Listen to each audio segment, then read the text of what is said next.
So here I am at Bristol Station, waiting for a train to Bath. I've never been to Bath. To find out where I'm going, stick around.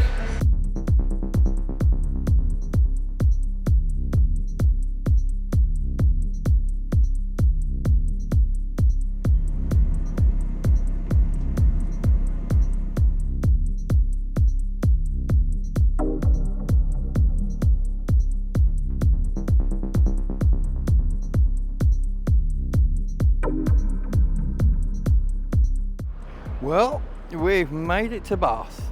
As you can see, it's a little bit different to Bristol. Bristol grew up as a port, and so was a much more working class and a bit more industrial. Bath, on the other hand, was not. In the 17th century, it was the place to be. Even royalty came here, and the Regency Society of the day flocked to the place, what with the springs and all the other facilities they had here. Of course, the town goes back to Roman times, so I've come here today on other business, but I thought I might just have a little look around and take the camera with me. So here we are.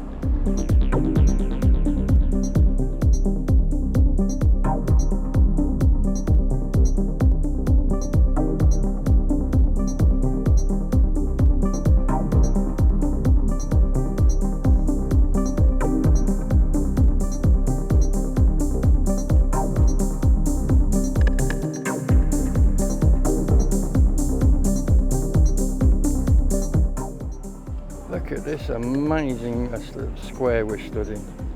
I suspect that tree is probably nearly as old as the square. If it isn't as old, who knows? Maybe they planted that when they laid out the square. Hard to say. Actually, I wasn't far off the mark there.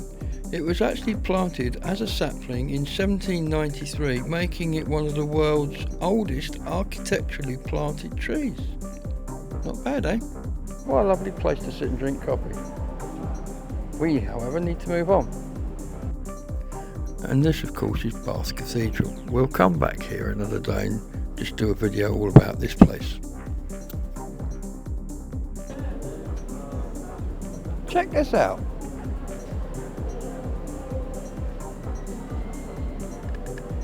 The Georgians were very good at putting up arches and bridges, weren't they? First things first, I'm off to find Five Guys, which is this way somewhere. Ah, milkshake. So here I am, right in the middle of Bath, about to get run over by a car, so I'm going to move. And behind me there, you can see what everybody comes here for. The famous pump rooms, where the water's at, the Roman baths.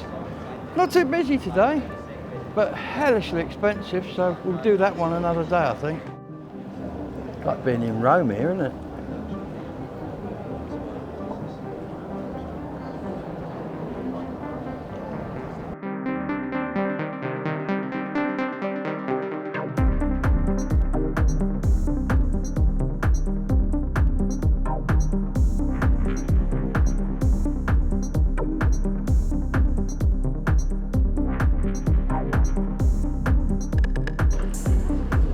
The streets here are really nice. There's not much traffic in the centre of town, which is always good. So this being the famous new Theatre Royal, or at least it was when it was built new, as we pan down here, we're going to be walking up that road there. Because up there is another landmark of Bristol that most people know. And if I don't go there, people will be shouting at me in the comments, so let's go.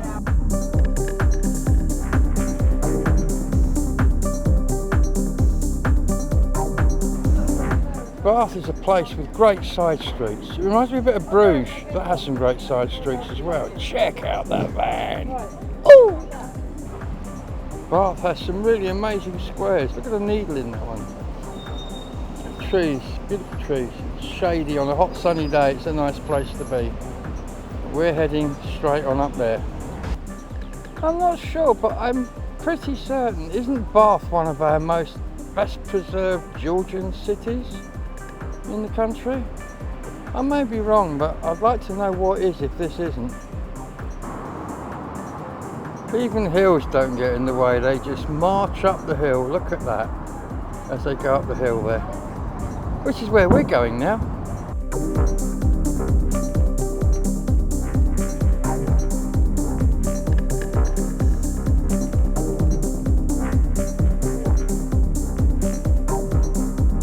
So we've now turned into George Street, famous for its raised pavements. Check this out.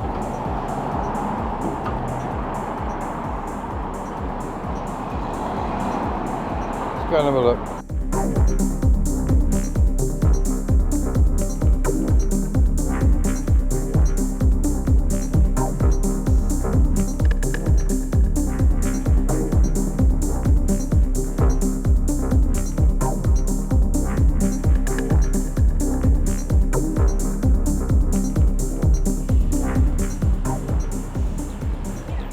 Well, there's an interesting name you don't see on a street every day.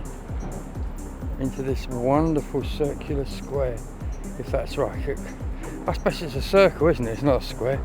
That huge tree in the middle, they seem to have these squares and circles with large trees. I believe they're London Plane. I'm not certain, but I'm sure someone can say something in the description if I've got that wrong. What a wonderful place, it's a complete circle. Let's go and have a look, stand in the tree.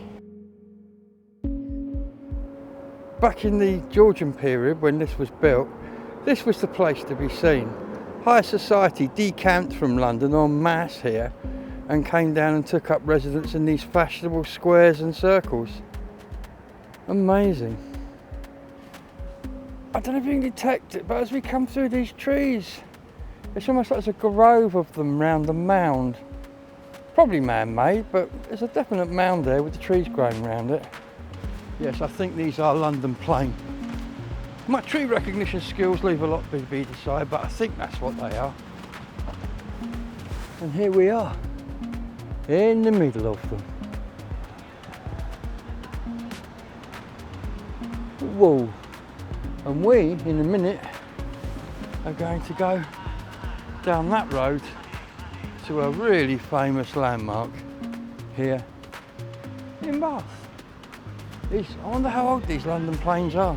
I believe that one we looked at in the square earlier on was a London Plane as well. In fact, I think it's actually called the Great Plane. So let's move on.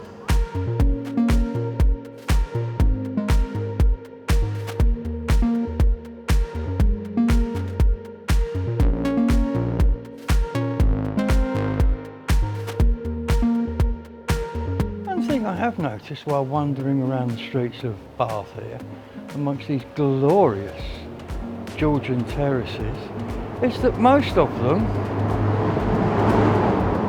unlike London and other cities, are still individually occupied as houses.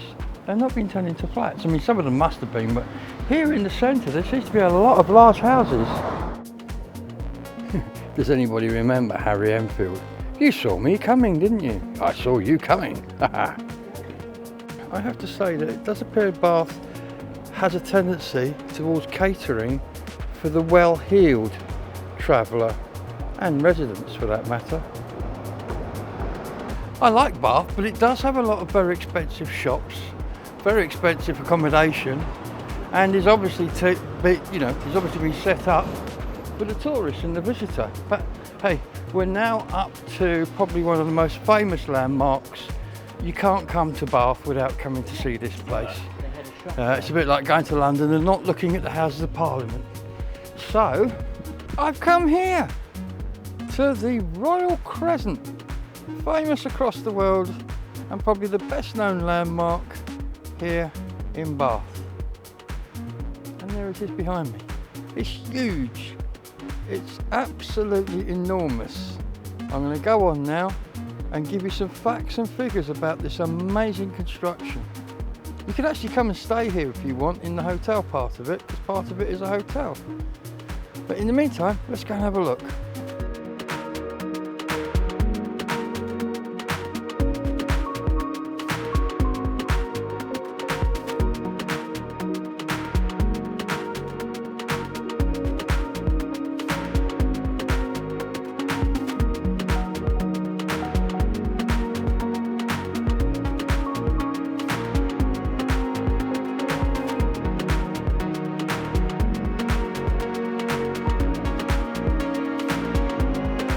one of the interesting features here at the Crescent is laughingly called a ha-ha. Now, I'm sure some of you, or most of you, may know what it is already, but just in case you don't, that is a ha-ha.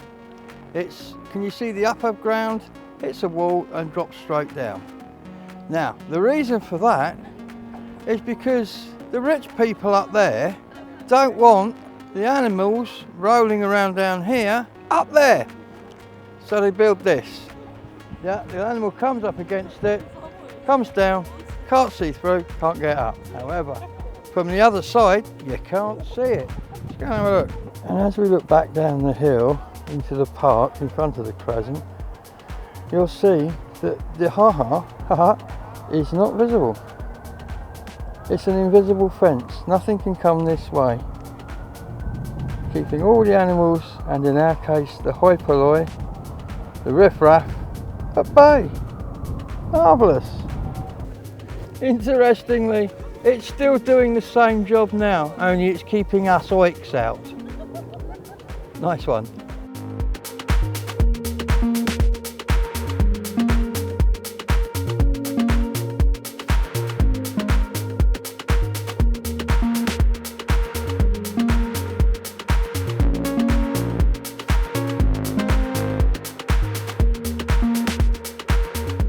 Part of the Crescent on the eastern end is open to the public, but at £11 to get in, it defeats my I can't be asked to pay that much. Here it is in all of its majesty.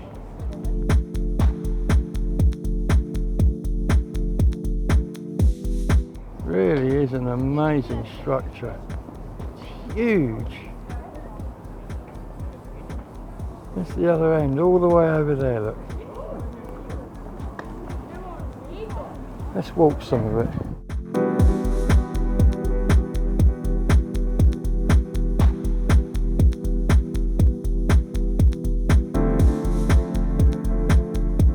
A lot of these pavements are made of York stone, much favoured back in the day.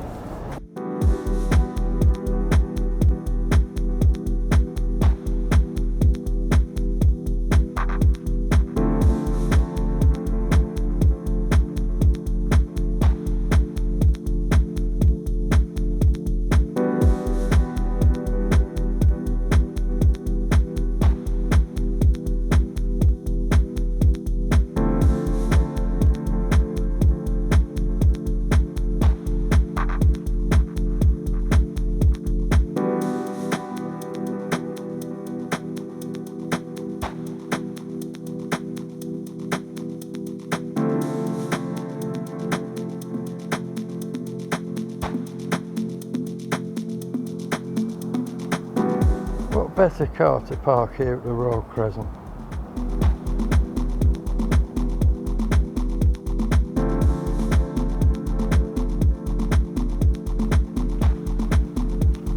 Oh, look at the colour. Oh, isn't that nice?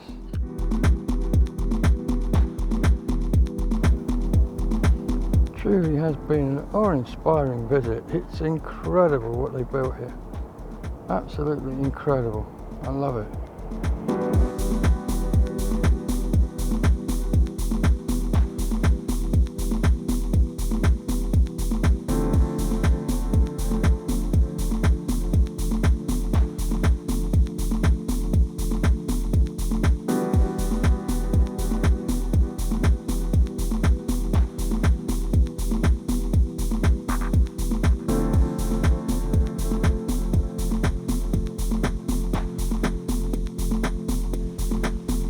They've even got their own stage, look at that. Wow.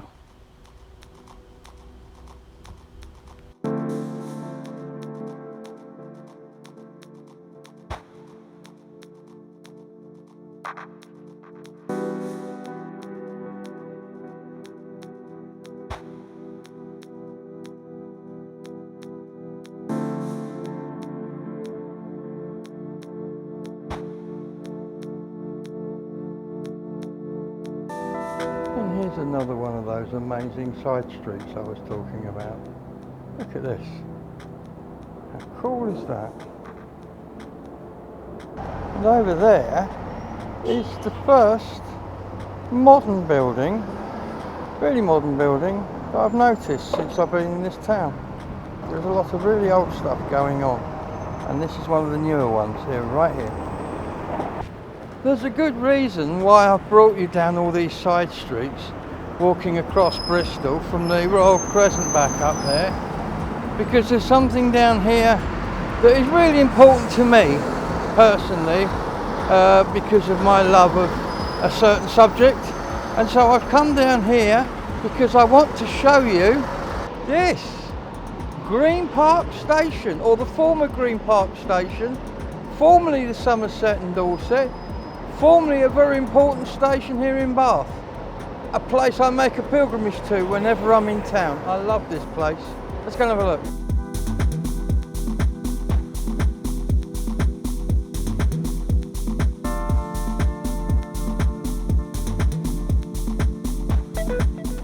Once upon a time, from this magnificent station, you could get a train ticket to Glastonbury via Evercreech. And the lines used to go off in that direction. Let's go and have a look. Looks like there's some work being done in here at the moment. As you can see, there's scaffolding up everywhere. Maybe some renovation work happening, perhaps. That'd be a good thing. Bath Green Park was built in 1870 as the terminus of the Midland Line to Bath and Mangotsfield. It's built in an elegant style, and it does blend in well with the Georgian buildings surrounding it. In 1874, the Midland joined with the Somerset and Dorset Railway, allowing trains to travel from the north down to the south coast at Bournemouth. This created the famous Pines Express, which ran for many years. Interestingly, this station was actually known as Bath Queen Square Station pretty much for all of its life. This is because it was named after the prestigious square that's about a quarter of a mile away. It became Bath Green Park under British Railways in 1951. Parts of its glass roof that you can see under the scaffolding here was actually damaged during a bombing raid in 1942, and the glazing was actually never corrected and put right while trains were still running. Unfortunately, along came Mr. Beeching, and in 1966 the last passenger trains ran, and in 1971 the last goods trains left. In the 80s, the rail approaches were ripped up and they built this wonderful Sainsbury's that you see before you. Now, is that devolution or evolution? I'll leave that one up to you.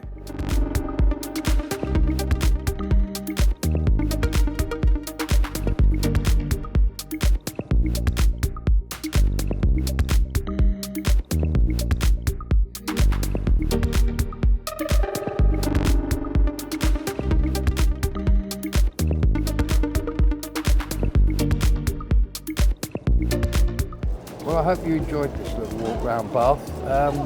It's a very pretty city. There's a shed load to look at. So I guess I will have to come back. This has just been a skipping stone just to see what's here. I wanted to go and see the station, and I wanted to take you up to see the Crescent, the Royal Crescent. There's much more to see. Loads of foodie places, although everything's really expensive here, is the only thing I can tell you. There's a lot of really high-end stuff here. But it's nice, and I will be coming back to see it again. But for now, I've got to go and jump on a train, so I'm going to go and do that and head back to good old Glastonbury. So for now, bye-bye, and thanks for watching.